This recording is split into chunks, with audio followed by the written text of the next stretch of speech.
into a file, not terribly difficult. Now, you must open the file in one of these methods. If I have a file pointer called my file and I use it to read, I can't use that same object to write it back because it's in read mode. So I have to reopen it. I can use the same name. It'll overwrite that first object, but I have to switch the mode to one of these. And so when I want to write, I know this is profound. I'm just going to use the write method of my file, and I'm going to give it a string. And yes, we are writing strings to this file, not anything else, because it's just basic text. We're not getting all crazy just yet. So if I want to, I can open that using write, and let's use this dictionary object that I created with the accounts.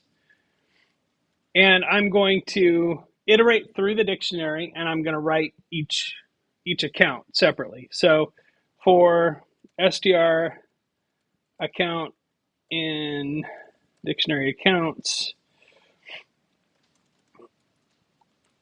I'm going to build a string here of str account, the name, and I'm going to put a colon in there, and then I'm going to put the amount. The amount is a float, so I need to convert it to a string, otherwise it's going to yell at me. So I'm going to go dictionary accounts, str account, using the key to retrieve that data.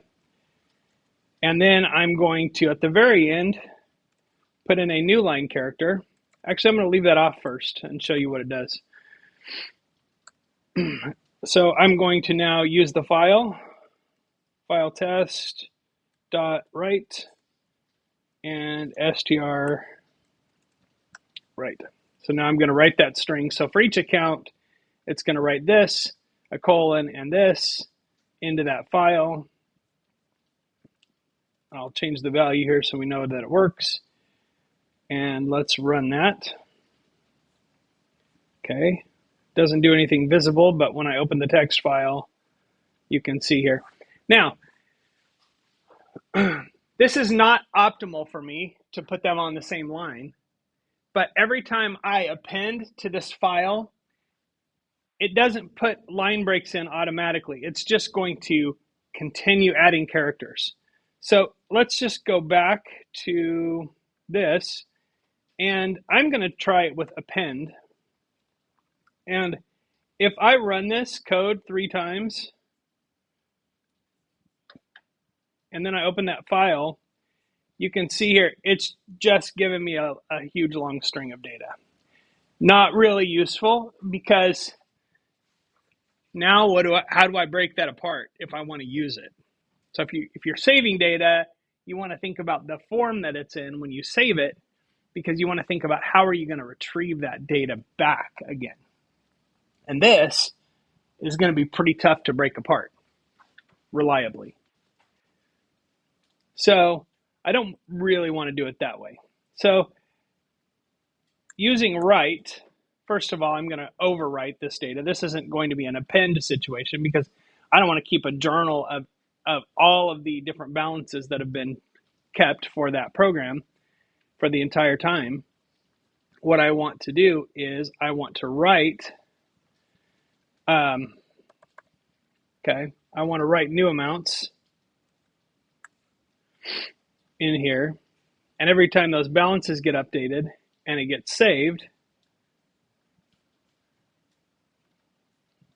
now those are in there. That's pretty good. Okay, so that's helpful. But if I put a line break at the end of this,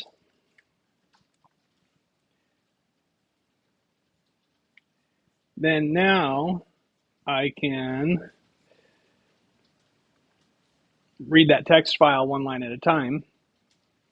So if I want to see what the accounts are, when I open up my ATM, it needs to load this data in because this is the balances that were there last time it was saved. So it's going to start up, it's going to load this into a file. It's going to open this file and it's going to read these in one line at a time. Then to break it apart, it's pretty easy. I just split it at the colon. This becomes the key, this becomes the value. So I add those to the dictionary using the key value pairs. And then it can take care of it pretty easily. The nice thing about this is that my accounts are no longer stored in static variables. And what that means is I can add accounts as many as I want just by adding to that dictionary object, and it automatically goes into the flow of the program. So my program is now extensible, and it has the ability to save and load data from a text file, which makes it a lot better, right? So that's nice. So we would need like an add an account function and a delete account function, all kinds of stuff like that, to make it a fully functional ATM. But now we have the possibility of doing that. So there's one more thing